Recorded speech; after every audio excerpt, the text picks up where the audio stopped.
महारो राजस्थान का वक्त हुआ है। नमस्कार, आपके साथ मैं रविंद्र सिंह और कांग्रेस से जुड़ी इस वक्त की बड़ी खबर से शुरुआत करेंगे। कांग्रेस नेता और विधायक दीपेंद्र सिंह शेखावत ने ऐलान किया है कि अब मैं नहीं लड़ूंगा विधानसभा चुनाव। मैंने पार्टी नेतृत्व तक अपनी बात को पहुंचा दिया है। पार्टी एकजुट होकर अगर लड़ी तो सूबे में सरकार बनेगी। उन्होंने कहा कि बेटे बालेंद्र की दावेदारी पर दीपेंद्र सिंह का बयान सामने आया है। वो खुद सक्षम है, पार्टी टिकट देगी तो वो चुनाव लड़ेंगे। दीपेंद्र ने कांग्रेस के पक्ष में बताया माहौल, और कुल मिलाकर कहा जाए तो दीपेंद्र सिंह शेखावत ने ऐलान किया है कि वो अब विधानसभा का चुनाव नहीं लड़ेंगे।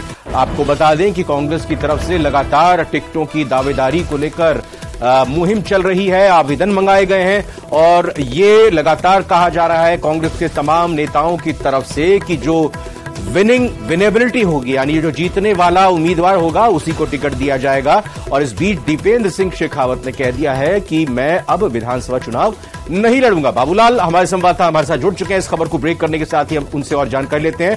दीपेंद्र सिंह को क्या लग रहा था कि टिकट नहीं मिलेगा, या फिर पहले से उन्होंने एहतियात के तौर पर यह ऐलान कर दिया कि हां मैं नहीं लड़ना चाहता विधानसभा चुनाव? बहुत मजबूत स्तंभ रहे हैं और एक जमाने में मुख्यमंत्री अशोक गहलोत के बहुत नजदीकी थे, विधानसभा के अध्यक्ष रह चुके हैं, मंत्री रह चुके हैं और सीमादोपुर से कई मर्तबा चुनाव जीत चुके हैं। लेकिन इस बार वो ये चाहते हैं कि उनके बेटे को टिकट दिया जाए। तो बालेंद्र शेखावत खुद राजनीति में सक्रिय हैं और वर्षों से पिताजी के साथ में काम करते रहे हैं, तो उनकी च्वाइस जो है वो बेटा है। और वो कई सार्वजनिक कार्यक्रमों में ये कहते हुए भी सुनाई पड़े हैं कि मैं अब विधानसभा का चुनाव नहीं लड़ूंगा। श्री माधोपुर की जनता ने मुझे अब तक आशीर्वाद दिया, मैं इसका शुक्रगुजार हूं और आप ऐसे ही मेरे ऊपर अपना प्यार और समर्थन बरकरार रखिए। लेकिन जनता के बीच में अपने बेटे को वो खुद प्रोजेक्ट नहीं कर रहे हैं, बल्कि खुद बालेंद्र शेखावत जो है वो तैयारियों में जुटे हुए हैं। इसका मतलब यही है कि वो खुद के लिए टिकट नहीं मांग रहे हैं, बल्कि वो अपने बेटे की पैरवी जरूर करेंगे जब उनसे पूछा जाएगा। अभी स्क्रीनिंग कमेटी से उनकी मुलाकात हुई, जिसमें उन्होंने अपनी ये बात कह करके बाहर आए। और जब मीडिया कर्मियों ने उनसे पूछा कि आप क्या चुनाव लड़ने जा रहे हैं, तो उन्होंने साफ साफ इनकार कर दिया कि उनका चुनाव लड़ने का कोई भी इरादा नहीं है। यानी कि वो ये देख रहे हैं कि उम्र के आखिरी पड़ाव पर उनका बेटा उनके जीते जी अगर राजनीति में स्थापित हो जाता है तो फिर वो उनके लिए और अच्छी बात होगी। इसलिए अपनी उम्र को देखते हुए उनको वक्त का तकाजा यही कह रहा है कि अब जो है राजनीति से संन्यास लेने की जरूरत है और अपने बेटे को आगे बढ़ाया जाना चाहिए। तो जो बालेंद्र शेखावत है उनकी च्वाइस है, उनकी पसंद है। बाबूलाल, मैं आपका धन्यवाद करता हूं। आगे भी इस पर हम जरूर बात करेंगे, लेकिन फिलहाल केंद्रीय मंत्री अनुराग ठाकुर अपनी कुछ बातें रख रहे हैं, ये सुनते हैं उनका क्या कुछ कहना है।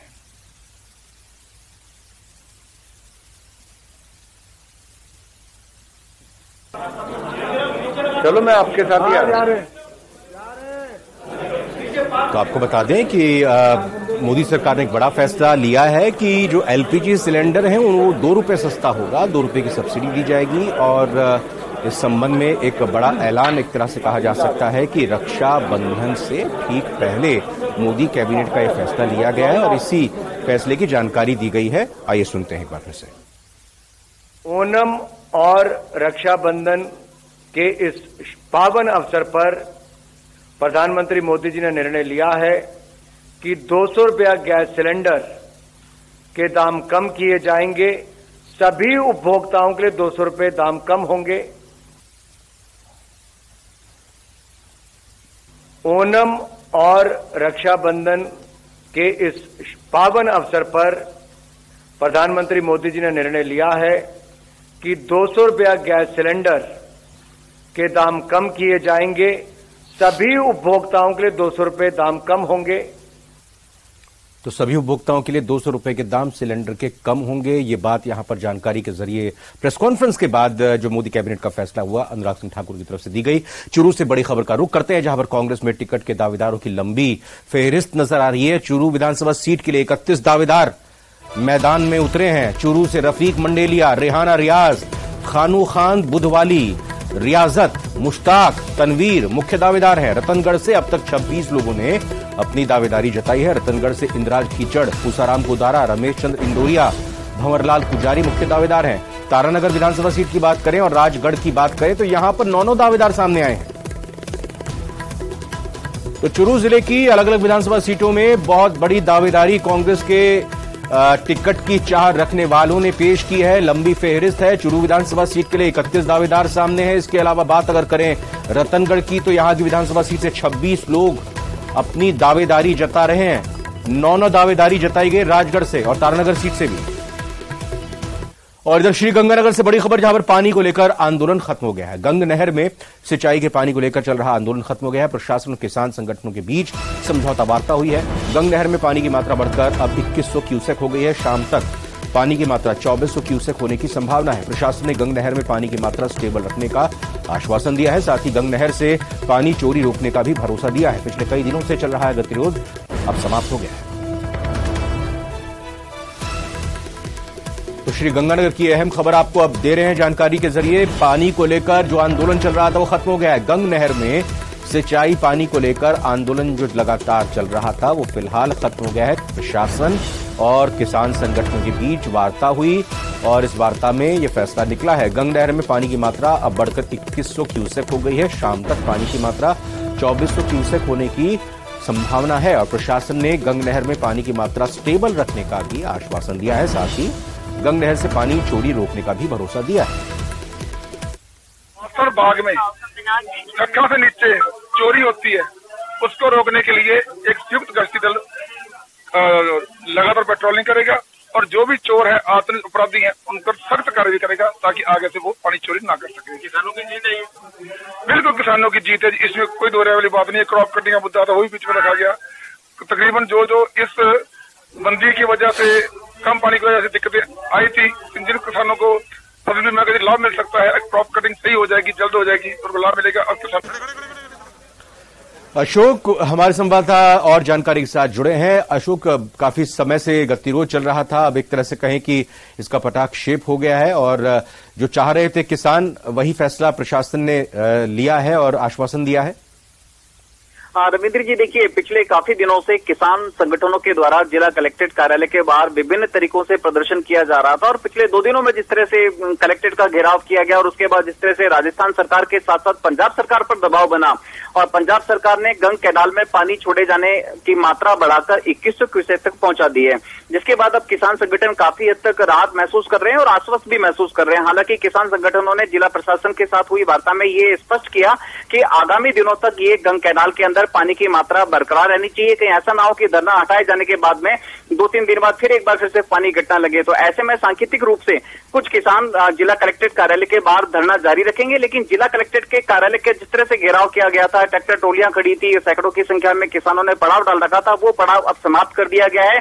ट्रैक्टर ट्रोलियों को हटाने का काम भी शुरू कर दिया गया है और जिला प्रशासन ने न केवल गंग कैनाल में पानी की मात्रा सुनिश्चित करने का आश्वासन दिया है, बल्कि गंग कैनाल में जो पंजाब सीमा में पानी चोरी हो रही थी उसको रोकने के लिए भी कारगर कदम उठाए जाने का प्रयास किया है। बहुत बहुत धन्यवाद अशोक आपका फिलहाल जानकारी के लिए। प्रदेश में विधानसभा चुनाव के लिए कांग्रेस में टिकटों की दौड़ जारी है। इसको लेकर आज दौसा के सर्किट हाउस में एक बैठक हुई। इस दौरान सर्किट हाउस में गहमागहमी देखने को मिली। चुनाव समिति के जिला प्रभारी कैबिनेट मंत्री प्रताप सिंह खाचरियावास पहुंचे। जैसे ही सर्किट हाउस तो नारेबाजी का दौर शुरू हो गया। कुछ लोगों ने कैबिनेट मंत्री ममता भूपेश के खिलाफ नारे लगाए तो कई कांग्रेस कार्यकर्ताओं ने दौसा से विधायक मुरारीलाल मीणा के खिलाफ भी नारे लगाए।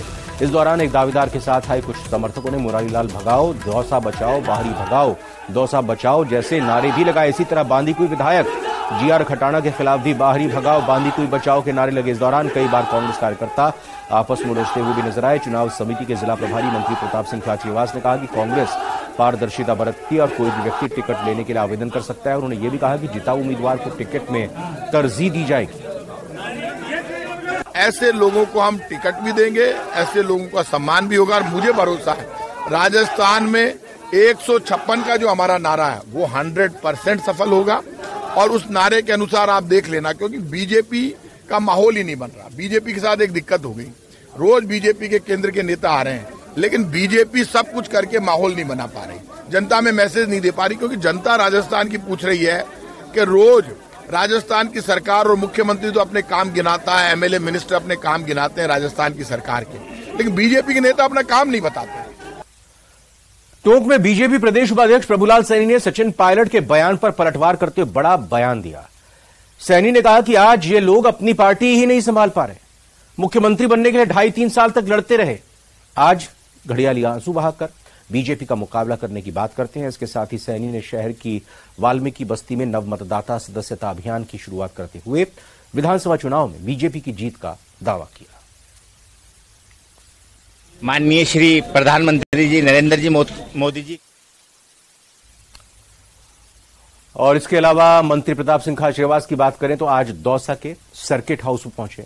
इस दौरान उन्होंने कांग्रेस के कार्यकर्ताओं को संबोधित करते हुए बीजेपी पर जोरदार हमला बोला। खाचरियावास ने बीजेपी के नेताओं को झूठ का जनरेटर करार दिया। साथ ही खाचरियावास ने कहा कि बीजेपी सरकार ने आटे और पराठे पर टैक्स लगा दिया, ऐसे में रोटी पर टैक्स लगाने वाली बीजेपी की सरकार का इलाज करना जरूरी है। आज मैंने एक नेता का बयान पढ़ा, बीजेपी के नेता, विपक्ष के नेता राजेंद्र राठौड़ बोले, मिस्टर राजेंद्र सिंह जी राठौड़, झूठ बोलने में नंबर 1 हो आप झूठ के जनरेटर हो।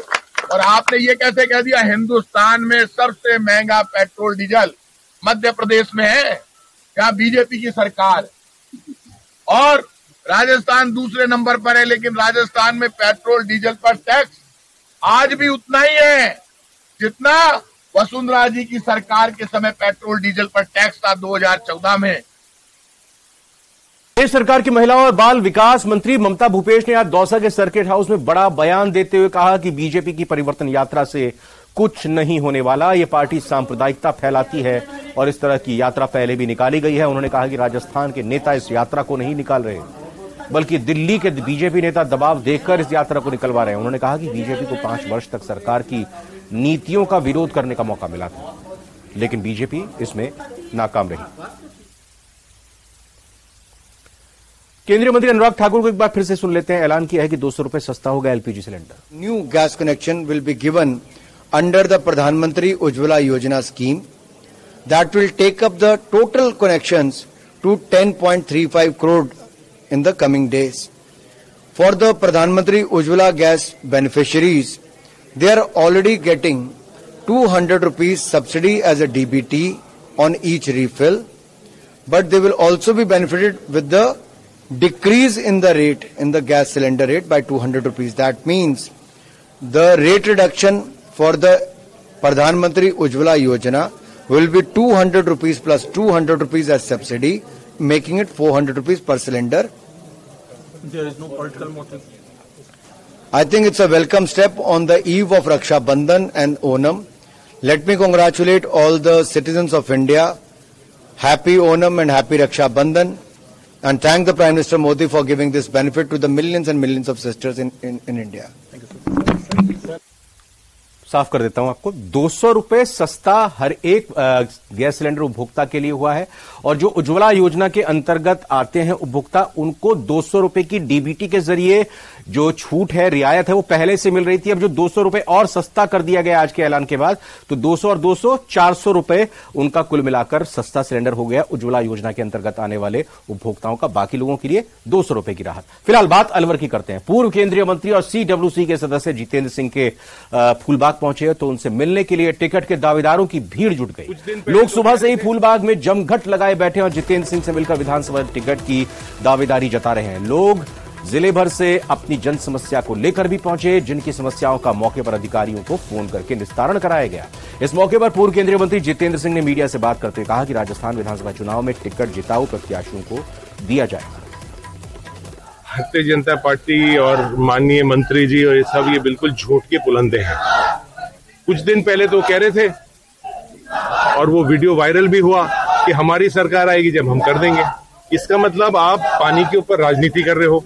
क्या मुख्यमंत्री को उनके कमरे के बाहर वो बैठे रहे, जब जाके वो करेंगे क्या? उनको राजस्थान की चिंता नहीं है क्या? उनको सिर्फ मुख्यमंत्री जी की चिंता है। अगर उनके अंदर थोड़ी सी भी शर्म होती कि मैं मेरे खुद के प्रदेश के अंदर कुछ करना चाहता हूं, तो वो अभी तक ईआरसीपी की योजना को हरी झंडी दे देते। यहाँ राजस्थान सरकार खुद अपने संसाधनों से। राजस्थान कृषि उद्योग विकास बोर्ड के अध्यक्ष रामेश्वर डूडी को उपचार के लिए आज जयपुर के एसएमएस से गुरुग्राम के मेदांता हॉस्पिटल में शिफ्ट किया गया।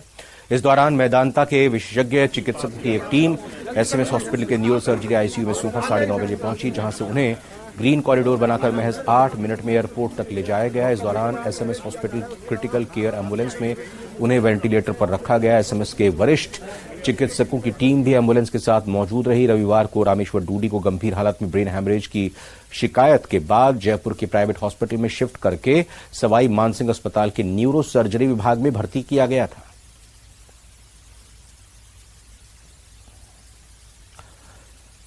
और अब बात कुचामन सिटी की, जहां राणासर गांव के पास एक गाड़ी से कुचलकर डबल मर्डर करने की सनसनीखेज घटना सामने आई है। जी हां, गाड़ी सवार आरोपियों ने बाइक को टक्कर मारी और यह मर्डर के इरादे से किया गया। बाइक सवार 2 युवकों की जान ले ली। वहीं बाइक सवार तीसरा युवक गंभीर तौर पर घायल है, जिसे जयपुर रेफर किया गया। बाइक सवार युवक मौलासर में मेला देखकर वापस लौट रहा था। इस दौरान रास्ते में राणासर गांव के पास उन्हें कुचल दिया गया। डीडवाना कुचामन के एसपी प्रवीण कुमार ने रात्रि में घटनास्थल का जायजा लिया और सुबह मीडिया से बातचीत में कहा कि पुलिस प्राथमिक जांच में इस हत्या का मामला मान रही है और वाहन और आरोपियों की पहचान के प्रयास किए जा रहे हैं। मामले की गंभीरता को देखते हुए कुचामन सिटी के आला पुलिस अधिकारी घटनास्थल पर मौजूद हैं।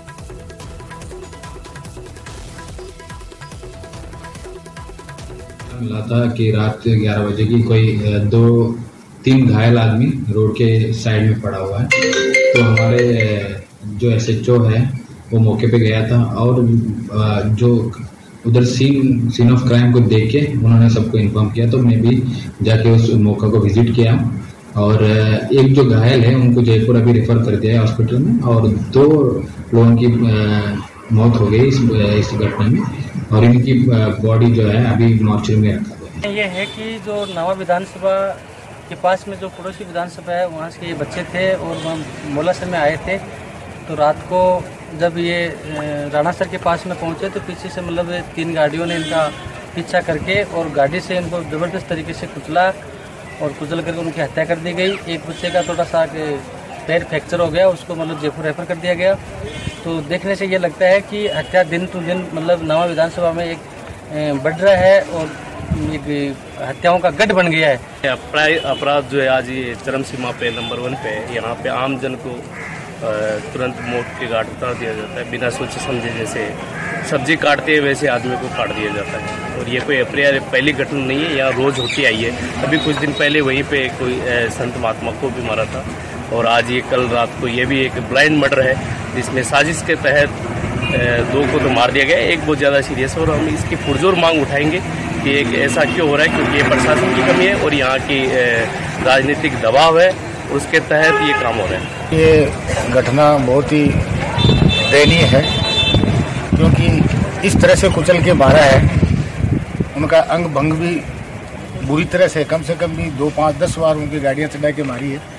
तो मैं सरकार से और प्रशासन से ये निवेदन करता हूँ कि इसको जल्दी से जल्दी खुलासा किया जाए, नहीं तो 1-2 दिन में ही इसका ज्यादा उग्र आंदोलन किया जाएगा।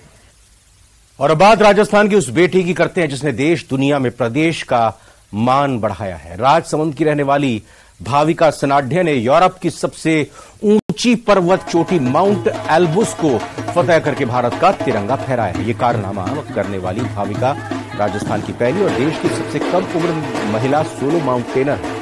दरअसल माउंट एल्ब्रूस समुद्र तल से 5,642 मीटर ऊंचाई पर है। भाविका ने एल्ब्रूस चोटी पर पहुंचकर दुनिया में भारत को गौरवान्वित किया है। सफलता की इबारत लिखने के बाद घर लौटने पर भाविका का भव्य स्वागत किया गया। भाविका ने अपनी इस उपलब्धि को देश के जवानों को समर्पित किया है जो सरहद पर खड़े होकर देश की रक्षा करते हैं।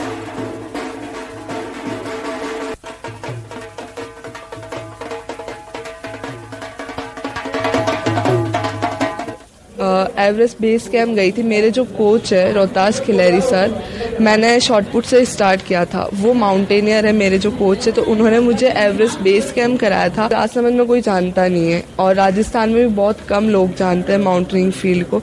मैं चाहती हूँ कि मैं अपने द्वारा लोगों को इस फील्ड के बारे में मैं एवरेस्ट करने से पहले 7 कॉन्टिनेंट्स कवर करना चाहती हूँ। 7 कॉन्टिनेंट्स में आता है एशिया में माउंट एवरेस्ट, वैसे ही यूरोप में माउंट एल्ब्रूस है।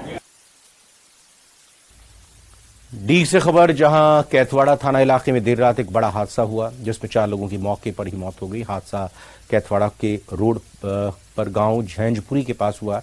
एक कंटेनर दरअसल ट्रैक्टर के बीच में जोरदार टक्कर होती है। इसके बीच में स्कूटी आ गई, जिससे स्कूटी पर सवार 3 लोग कंटेनर की चपेट में आ गए। 3 लोगों की मौके पर मौत हो गई। वहीं कंटेनर चालक ने अस्पताल में इलाज के दौरान दम तोड़ दिया। घटना के वक्त ट्रैक्टर चालक मौके से फरार हो गया।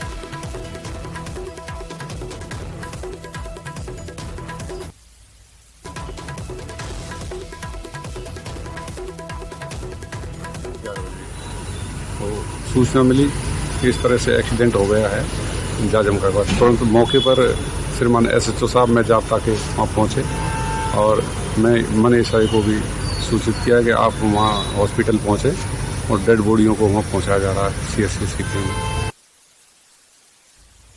जैसलमेर में न्यूज 18 की खबर का बड़ा असर हुआ है। अधिकारी को मनमर्जी से आदेश निकालना भारी पड़ा है। खबर दिखाने के बाद अब अधिकारी ने खुद संज्ञान लिया।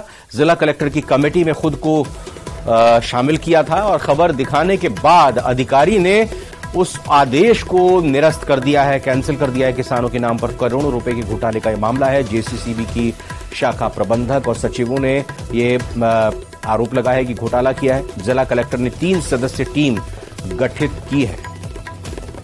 तो न्यूज 18 की खबर का बड़ा असर यहां जैसलमेर में देखने को मिला। हमने प्रमुखता से खबर को दिखाया था और सवाल कुछ खड़े किए थे। दरअसल अधिकारी को मनमर्जी से आदेश निकालना भारी पड़ गया है। खबर हमने दिखाई कि आखिर अधिकारी कैसे खुद को जांच की टीम में शामिल कर सकते हैं, हमने आपको बताया और उसके बाद फिर संज्ञान में लिया गया। इस खबर को जिला कलेक्टर की कमेटी में खुद को शामिल किया था। खबर दिखाने के बाद अधिकारी ने निरस्त कर दिया उस आदेश को। किसानों के नाम पर सामने आया था ये करोड़ रुपए के घोटाले का मामला, उस पर सवाल उठ रहे थे। हमने खबर प्रमुखता से दिखाई थी। JCCB के शाखा प्रबंधक और सचिवों ने फिलहाल ये जो जानकारी मिल रही है, आरोप लग रहे हैं, ये घोटाला किया था। जयपुर में सांसद राज्यवर्धन सिंह राठौड़ ने प्रेस कॉन्फ्रेंस कर कोटा में बढ़ते सुसाइड के मामलों को लेकर कांग्रेस पर जोरदार हमला बोला है। राठौड़ ने वो कहा है कि एक शहर में इस साल 24 आत्महत्या हो चुकी हैं। पूरे राजस्थान में आत्महत्या की घटनाएं बढ़ रही हैं। युवा भविष्य होते हैं परिवार के भी, प्रदेश के और देश के, और युवाओं से ही इस राष्ट्र का भविष्य बनने वाला है। अमृतकाल में केवल कोचिंग, और वो भी केवल एक शहर के अंदर 24 आत्महत्याएं हुई है जनवरी से लेकर अगस्त तक की। उसी शहर में हर साल औसतन 15 आत्महत्याएं होती हैं। और मैं आपके माध्यम से नौजवानों को बताना चाहता हूं कि जीवन में आप जो करना चाहते हैं वो आपका निर्णय है, कोई और तय नहीं कर सकता कि क्या आपका भविष्य होना चाहिए। आपका निर्णय है, आप जो करना चाहें वो करें, लेकिन व्यवस्था करने की जिम्मेदारी जिस तरह से परिवार के मुखिया की होती है, उसी तरह परिवार का, राजस्थान का जो मुखिया है, मुख्यमंत्री और राजस्थान की सरकार की जिम्मेदारी होती है कि एक व्यवस्था बनाकर दें। कोटा की एक खबर और बताते हैं आपको, जहां पर मुकंदरा के जंगल में चित्तौड़गढ़ जिले के रावत भाटा के जंगलों में गई बाघिन MT6 फिर से मुकुंदरा हिल्स टाइगर रिजर्व में लौट आई है। बाघिन सड़क पार कर सेल्जर एरिया में चली गई थी। बाघिन की रिजर्व अधिकारियों की टीम रेगुलर मॉनिटरिंग कर रही है। जानकारी के मुताबिक पिछले दिनों रिजर्व के दायरे से बाहर निकलकर बाघिन MT6 चित्तौड़गढ़ जिले के वन मंडल क्षेत्र में चली गई थी, लेकिन अब फिर से वहां लौट आई है। फिलहाल बाघिन पूरी तरह से स्वस्थ बताई जा रही है।